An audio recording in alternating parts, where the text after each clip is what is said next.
All right, today we got the Keith Lee effect by somebody named Patrick CC. So, let's get right into this. Imagine you own a restaurant, and the difference between having a line of hungry customers out the door every day or your establishment looking like a ghost town is based on the experience of one man. That one man is not a professional food critic nor a culinary expert, but millions of people around the country treat his word like gospel. That is the Keith Lee effect. Keith Lee is either Batman or Joker when it comes to restaurant owners. But once you hear his story, you will understand why he has such a cult-like following. It's much deeper than a guy who has decent taste buds. Keith Lee is a man who failed at the one thing he was actually good at. Then at his darkest moment, he refused to give up and created a meteoric influence in an industry he had no business being in. Keith described himself as a very small child who felt the need to display his dominance to overcompensate for his short stature. His bad behavior led to him getting expelled from every school in the Detroit, Michigan area before attending a charter school as a last resort, where he barely managed to graduate the 8th grade. So by the time I got to high school, I was a weed head, smoking every day. I'm talking about bad, like every day. My freshman year, I had a .6 GPA. Things would get even worse for Keith in high school, where he lived in the shadow of his brother. Keith's older brother Kevin had already garnered a remarkable reputation as a star athlete who graduated with a 3.9 GPA before receiving a scholarship to wrestle for Grand Valley State University, which is an NCAA Division II school. Keith decided to follow in his brother's footsteps for all the wrong reasons. See, like, it's funny because in high school, like, my brother went to high school before I did, obviously. And so, like, he was kind of like a star athlete also in high school for basketball. Like, he was in newspapers and stuff like that. He won, like, championships, I'm pretty sure, at the high school. And, like, as soon as I came in, the coaches realized, like, that I was his little brother. And then they walked up to me like, hey, you want to play sports? I was like, because I was like a freshman, I think I was. So it's my freshman year. But I wasn't focused on sports too much. I was more focused on like my academics. So like I didn't do any sports until my senior year in high school, and I did wrestling in high school, but only for my senior year, because from senior year to junior year, from freshman to junior year, I was doing academics. Like I was in like programs and going to like other like state championships for like academic stuff. So I personally wish I did wrestling throughout the entire high school, because I would have had a chance to possibly have the chance to, go to college for sports. I got there, it was more out of spite. It was more out of arrogance. It was more out of just like, now I'm approved to you, I can do it, and I don't even want to do it. I'm going to just do it because you told me I can't do something else. So I'm going to just do it just to shit on you, basically. Yep. He utilized all his pent-up aggression and transferred it out on the wrestling mat, where he showed a genuine talent for the sport and squashed his competition. But he was a stubborn, disobedient child who didn't focus on his grades, didn't stay disciplined, and quit the team. Then his father got arrested and imprisoned following a heated altercation with some people in his neighborhood. His father's inability to provide for his family meant Keith, his mother, and younger brother were forced to move into an abandoned home, where Keith started to question his religious faith and overall perspective on life. At his lowest moment, the only way he could go was up. He stopped smoking, stopped hanging out with bad influences, and got back into wrestling. Fast forward to his senior year, Keith averaged a 3.6 GPA and was preparing to wrestle at the Michigan High School State Championships, which hadn't been achieved by a student at Southfield High School since the 90s. He received a partial scholarship to wrestle for Indiana Tech, but made a critical error. He never actually enrolled in the school. He showed up at Indiana Tech, connected with the wrestling coach, attended random classes, and got fully immersed into the college life. He was expecting a dorm room since he thought he had a scholarship, but when he showed up to the admissions office, they were confused. They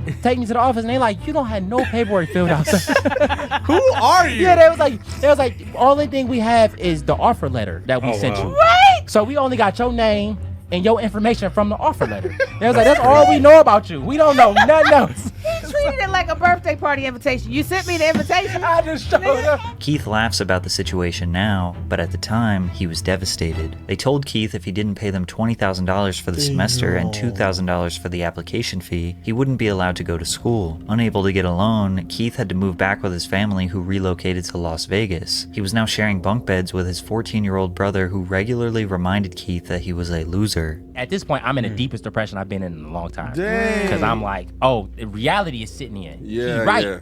I'm not in school. I don't have a job. I got fired already. I didn't quit a job. My track history with work is already terrible. I didn't got kicked out of school. Yeah.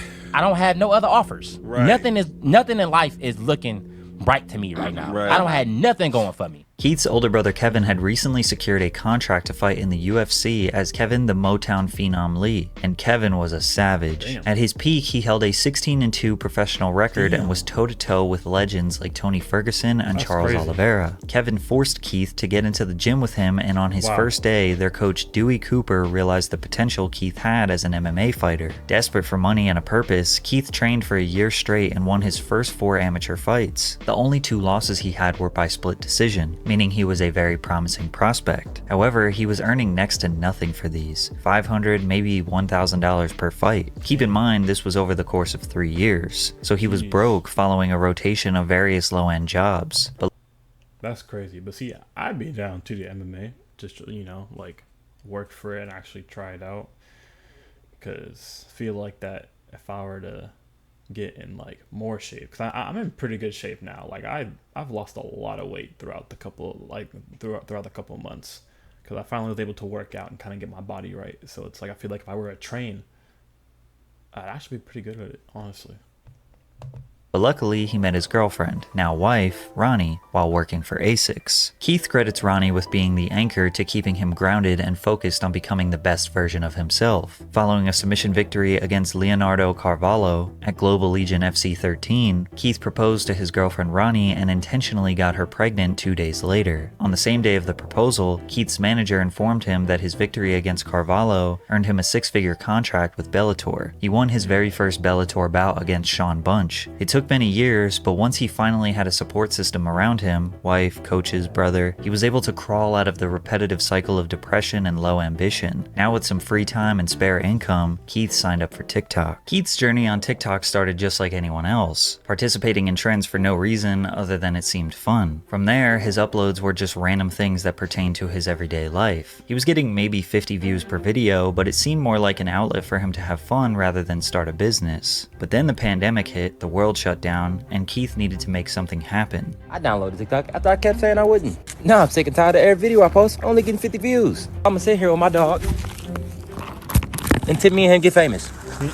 In an attempt to garner more views, Keith began posting psychology facts videos. He gained a little bit of traction, but it didn't last long. He started to become desperate for virality. You wanna get famous? Follow these simple instructions. Download another app, 'cause this ain't the one. This ain't it, Chief. It ain't never gonna happen.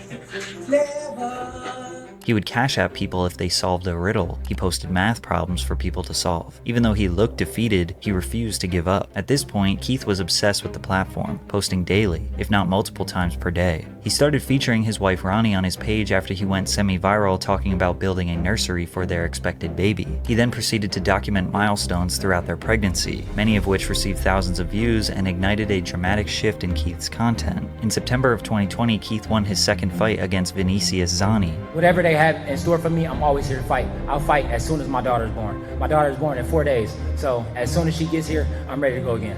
He didn't lie. Just 1 week later, he and Ronnie welcomed their first child, Carter. From there, Keith's whole TikTok was dedicated to documenting him being a parent. His loving and nurturing attitude towards his child attracted a large following of supporters. He provided them with wholesome moments, such as clipping his daughter's nails for the first time and celebrating her first Halloween. This was his family man era. Keith took a fight on short notice, just 2 months after his previous, to fight on the main card at Bellator 253. Unfortunately, he lost by decision to Rafion Stotts, but that didn't ruin his spirits. Keith the family man kept posting his terrible dancing videos and even started sprinkling in some cooking content. By mid-2021, he had accumulated 1 million followers and was averaging maybe 100,000 views per post. This was his foundation, the people that knew Keith was a humble, honest family man. Unfortunately, he would hit a new rock bottom bottom when he lost his six-figure Bellator contract. In August of 2021, he was set to face his toughest opponent yet, who was undefeated. Keith was beaten and bloody and then submitted in just the first round, then got up while unconscious and stumbled headfirst into the cage. The clips of his loss made the rounds on social media. He was embarrassed. He got a call from his manager saying he was cut from Bellator. Keith was back to rock bottom. His first TikTok back after his loss was him, poetically, ordering some food.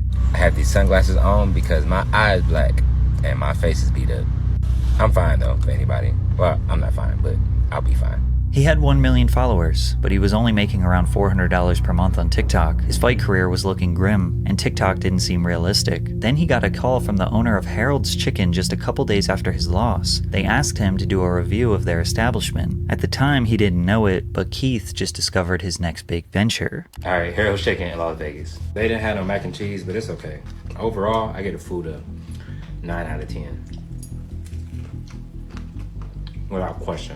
Following his review of Harold's Chicken, Keith made food reviews as a side quest on his page. However, his main focus was on family vlogs and cooking content. He was still largely referred to as the cooking guy, regularly being asked about his cooking content during interviews. In January of 2022, his wife became pregnant with their second child, and they desperately needed to find another source of income. He started doing more and more food reviews, but they weren't that organized, and he was very generous with his ratings. We are sitting outside of Firehouse Subs because today we are doing an official food review. This has the perfect amount of spice. Like my tongue is tingling a little bit. I got that feeling on my lips. You still taste all of the flavor. 10 out of 10. Keith says he leaned on his faith and prayed something good would come from this TikTok thing, and it did. In June of 2022, he signed a brand deal with Wingstop worth 6 figures, the same amount he had lost from the Bellator contract. He successfully was making a career on TikTok, but it was about to get a whole lot better. His food reviews slowly started to become his main content because his brutal honesty was very entertaining. Altogether, this food was $50, and the customer service was terrible. The lady at the front where I was picking up was really rude. Like extremely rude. I had to call back and get her name. I think she lied because she answered the phone like I didn't recognize her voice and said, "Hold on, let me go get the girl.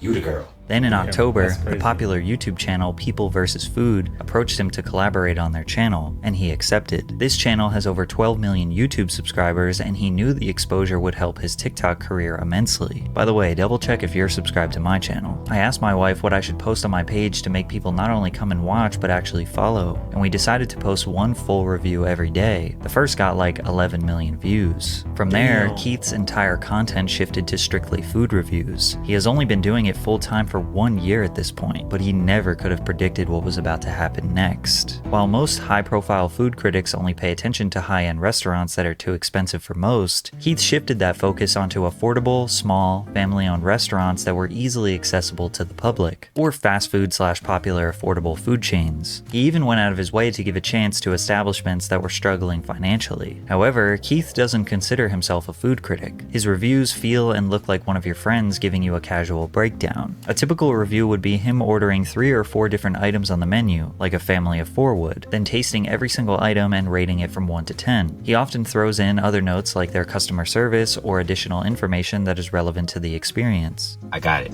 Let's try it and rate it 1 through 10. I spent $23.84 on 3 bao buns and a drink. But bro, that's what they look like. Customer service, delightful. It was a very short interaction, but the guy who worked at the front was really nice. And the actual building itself, very aesthetically pleasing. It made me want to eat. Wait a minute, bro. Personally, it was lacking spice, so the add of the salsa took the tacos itself from a 9 to a 9.7. That's one of them ones. Even when he gives a negative review to the food, he will provide more context so it doesn't come off as unfair. He often goes out of his way to leave massive tips, sometimes hundreds of dollars to workers that give him good service. Since he had already built a strong foundation during his family man era, there wasn't necessarily one. See, I've always wanted to do that too, because like I know that like on a TikTok account that I have, like a personal account, I would like make food. So like basically, when me and my ex were living together, I would make these like videos of me just putting together like just some type of food from the house. And there's a video I made where it was a tomato and then a patty. So it was like basically like instead of using the buns, you use tomatoes and stuff like that. So I know it's not like anything new, obviously, but oh, excuse me. But it was a trend on TikTok at the time of that being happening, and I got a good amount of views on it, but my account was private, and I was like, wait, no one's gonna see this unless they're following me. And yeah, so I remember too that there's a video on my channel where it was me and her tasting Krispy Kreme, because it was the first time I've ever had Krispy Kreme before. But I deleted the YouTube. Well, I deleted the video off of my YouTube channel because, you know, broken up. But I honestly might re-upload it because, like, I want to do that too. I want to get more into, like, going out to different food places that I've personally never been to before and just trying the food and then posting it. So I might, so be on the lookout for the Krispy Kreme video, because I might repost that one. Honestly, I might re-upload it. A viral review that changed his life. His growth has been steady, and along the journey, his audience latched onto his down-to-earth attitude, unwavering love for his wife and kids, and dedication to God. But even if you don't know about his past, after watching a few videos, you can just feel he is a kind and genuine man. They didn't care about Keith not being technically qualified nor having a depth of culinary knowledge. He thinks what sets him apart is his values. I stand on my integrity, I stand on my values, and I don't allow those to be wavered or to be shook no matter the amount of money, the opportunity, or the people I'm surrounded by. With nearly 10 million loyal followers, a full-time dedication to quality reviews of local or less popular restaurants, a phenomenon dubbed the Keith Lee effect would take over Las Vegas, then all over the USA. One of the first beneficiaries of the Keith Lee effect was a local food truck called 303 in the Cut. In November 2022, Keith's review blew up and garnered over 35 million TikTok views since its initial upload. Keith confirmed their cheesecake sandwich was a 10 out of 10, and the next night, 303. That looks so good.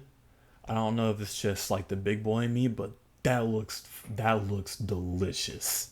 Had people waiting in line for over an hour, wrapped around the corner for their food. The owner said they doubled their income in one day, and it stayed that way for over a year. One Las Vegas pizzeria he reviewed, crazy. Frankincense, made headlines for attracting lines around the block because Keith gave their wings a 10, pizza a 9.8, and garlic knots a 9.2. However, it wasn't. Ooh, that looks good too. Oh my gosh. See, all the good food places are just not in America. We just have fast food. Like, I mean, obviously, you know, food is food, but at the same time, it's like, where I live, it's kind of like everything is the same. There's nothing like unique that stands out where I am.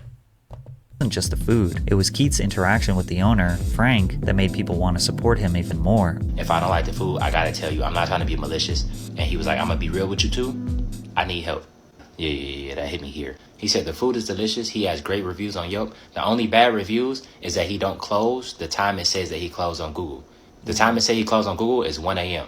He was like, I literally can't afford to open that late because we don't get that much business. Frank, if you're watching this, I'm going to be completely honest. You are an amazing man from what I saw. I appreciated your time and I appreciated your conversation. Let's try this food. According to Frank, Frankincense had to hire 23 new team members in the 6 weeks following Keith's review and had guests from all over the world patiently waiting for over 3 hours for his pizza. Frank said he was thankful that Keith helped his business and the overall community at large in Las Vegas. Yasser Zermino, owner of Aroma Latin American Cochina, asked Keith to come review their restaurant through email. Keith gave all 5 different items over a 9, including the Oaxaca sandwich, which he said was the best he had ever had in his life. The owner said, we went from not being able to pay the bills to now having to hire people to come and help us. Other Vegas-based businesses that Keith reviewed have seen instant growth, like Caribbean restaurant The Pink Potato, or Southern Taste Seafood, a food truck that went from making $200 or under a day to seeing a 900% increase in revenue in the days following Keith's review. But his impact wasn't just on small businesses. Even Chipotle, the fast casual chain that generated $8.6 billion in revenue in 2022, saw the benefits of the Keith Lee effect. In early 2023, a reviewer named Alexis Frost posted a review of a menu hack, an order of a steak quesadilla with extra cheese and fajita veggies that fans say tastes like a Philly cheesesteak.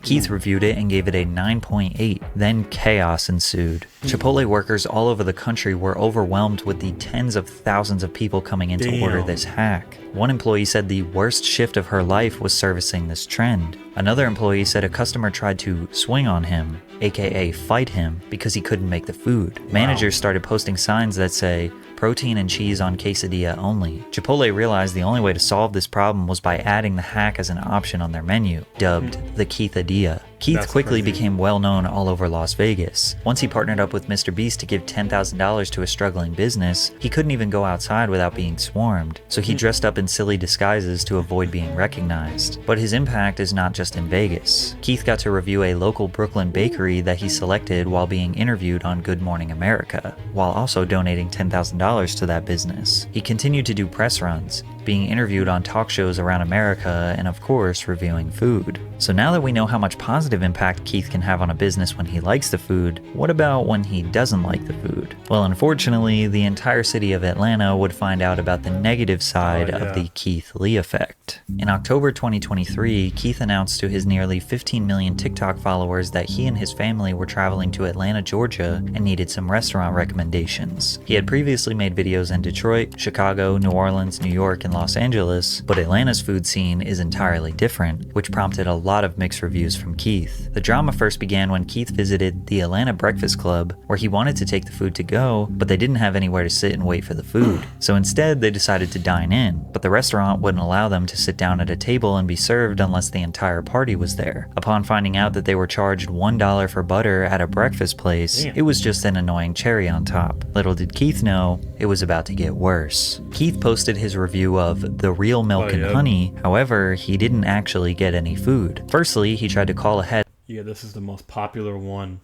I think this is really the one that really like helped me notice him a little bit more.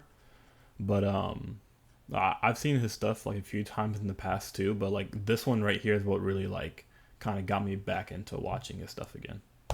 An order. They don't accept call-ins. You can only order on the DoorDash app. But DoorDash said that they were closed. So they drove to the establishment in the middle of the day and the employees said they were closed for deep cleaning, while there were customers walking in and picking up orders. Then Keith walked into the restaurant and they recognized him and immediately attempted to serve him since he is famous, to which he declined. Keith has always been very expressive that he doesn't want nor deserve special treatment from restaurants. These days he sends in his friends and family to do orders so he doesn't receive bias from the establishment. He wants his experience to match any ordinary person. I've personally never seen a restaurant have a rules list, but the Real Milk and Honey have a ton. We guarantee great food. I haven't seen it either, but let's see it. So we guarantee great food. Everything else is left to chance. We try our hard to really do. We do not provide individual checks. However, we will allow up to 3 forms of payments. 18% gratuity added to parties of 5 or more, or checks greater than 105. No modifications to the top 10 brunch menu signature items. Now that's crazy to me, because like, why? Just like, why? Like it's like, what if I want? All right, like let's say I'm allergic to like, I don't know, like something random, like pickles or something like that. I don't know, but like, or onions actually. So you're telling me if there's a burger on it, right, and there's onions on it, you can't just not put the onions on it, and you can't. That's crazy. Food. Everything else is left to chance. We do not provide individual checks. 18% gratuity added to parties of 5 or more, or checks larger than $105. No reservations, unless you're Barack Obama. No parties larger than 4 on days that end in Y. Keith was clearly now that is the most stupidest rule I've ever heard in my life. Frustrated that a business would change the rules when it benefits them, but he didn't want people to attack the Real Milk and Honey because he had a bad experience. However, the internet, being the internet, started attacking. There was actually another restaurant called Milk and Honey whose owners were receiving death threats in the DMs because of people confusing them with the other restaurant. But if you had any sympathy for the Real Milk and Honey, it would be gone once you saw their response video they uploaded to TikTok. Did you see this Keith Lee video about the Real Milk and Honey? And who is this Keith Lee? Daddy, you don't know Keith Lee? Yeah. No.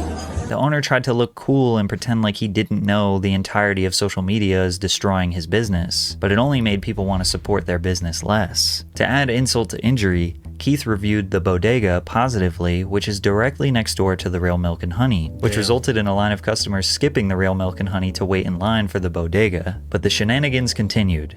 Keith reviewed another ATL restaurant called Old Lady Gang, but again, did not get any food. He tried to call their number, no answer. Tried to order on DoorDash, said they were closed. He sent his family into the physical store to do takeout. They said they don't do to-go orders on the weekends, but the wait to dine in was 1.5 hours and they didn't take reservations. Instead of leaving, Keith decided to walk in where he was recognized and immediately they offered him a seat, skipping the entire hour-and-a-half wait, to which Keith denied because he didn't want any celebrity treatment. This is exactly how it is for us regular ATL folks. Imagine them telling you your wait time is 1.5 hours, then someone else comes up and sits immediately. Keith left and visited Toast on Linux, where he didn't plan on doing a review but arrived to a 2.5-hour wait time. When he politely left, the entire staff walked out and offered him a seat immediately, to which he denied again. There were videos that went viral of him in the parking lot seemingly arguing with the staff, but he was just letting them know that he didn't want to skip the line. But Keith's experiences are not just unique to him. Cardi B spoke on the subject on an IG Live. I feel like Atlanta restaurants,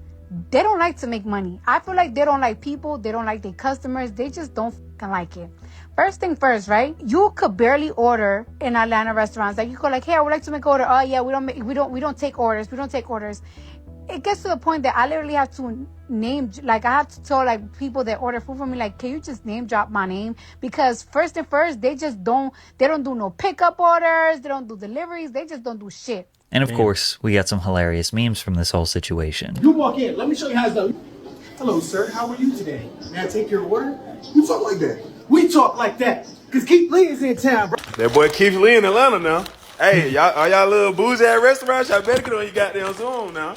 Hey, milk and honey? See, that was how I get for giving me attitude when I told y'all my partner was just down the street parking the car. Although most people were understanding of Keith's frustration with these ATL businesses, others, like ex-football player Chad Ochocinco, thought he was trying to tear down black-owned businesses. I don't like the critiquing of our restaurants and having people and talking bad about our goddamn businesses and like, dude, you know how hard it is, and I get it, Ocho, for us to even get in the food industry. What are the qualifications of being a food critic? Go to a restaurant and do you like the food? Did you like the customer service? What was it like? Yes. What was the wait time like? That's all you got to do. At the end of the day, Keith just gives. Now I think about it though, technically anybody can be a food critic. Like there's really no like, I'm not saying nothing bad about it at all. I love Keith Lee's videos. So Keith Lee, if you ever see this, probably won't, but if you ever do, shout out to you. Love your content, amazing. But yeah, no, I just realized that like if someone tries hard enough that they potentially could be a food critic also. If you just post it like, online, just saying, hell, hey, like try this, try that. And then eventually you'll get popular enough to where people would want to just invite you out and then boom, you're a food critic. But I think it's cool. Personally, I think it's amazing. Gives his honest opinion and experience, but he implores everyone to try for themselves. If he is too positive, his opinion will hold no weight. If he is too negative, he will be seen as destructive. There will always be haters. However, broadcasting his opinion to 14 million followers will, without a doubt, prevent a lot of people from trying a restaurant. If someone I trust says don't go somewhere to eat, I'll probably listen to them. Or if I have one bad experience, I probably won't go there again. This is why some people argue that you can't have a bad day in the customer service industry. If you can't afford a bad review, then you shouldn't give bad service, especially if you are inviting a food critic to your establishment, which a lot of these restaurants do. Through all the drama, Keith found a lot of gems in Atlanta. The seafood menu, juicy jerk, the dining experience, which he personally tipped the owner $2,000, and Jamaican jerk biz, where the owner broke into tears when he walked in. He asked the owner what her sales were for the day, which was $2,600, and he paid her $3,000 for his meal. However, Keith just announced that he's on his way to Houston to do a food tour, and restaurant owners are trembling. In just 10 months of fame, Keith has helped hundreds of businesses, raised tens of thousands of dollars for charity, and continues to spread love and positivity during a time where we need it the most. Maybe from here he will start a food review show, or a cooking show, or maybe an app for restaurants that would actually be pretty cool, honestly. All around the country that he recommends. As long as he remains the positive and wholesome man social media knows and loves, they will support whatever endeavor he chooses. Finally, the internet made the right person famous. I agree with that 100%, that, finally they made the right person famous. Obviously there's other celebrities or people on here who are, still good people, but Keith Lee is just one of, it's like, and me personally, like one of the best, in my opinion. But that will do it for this video. I will see you guys in the next one, because I am out. Peace.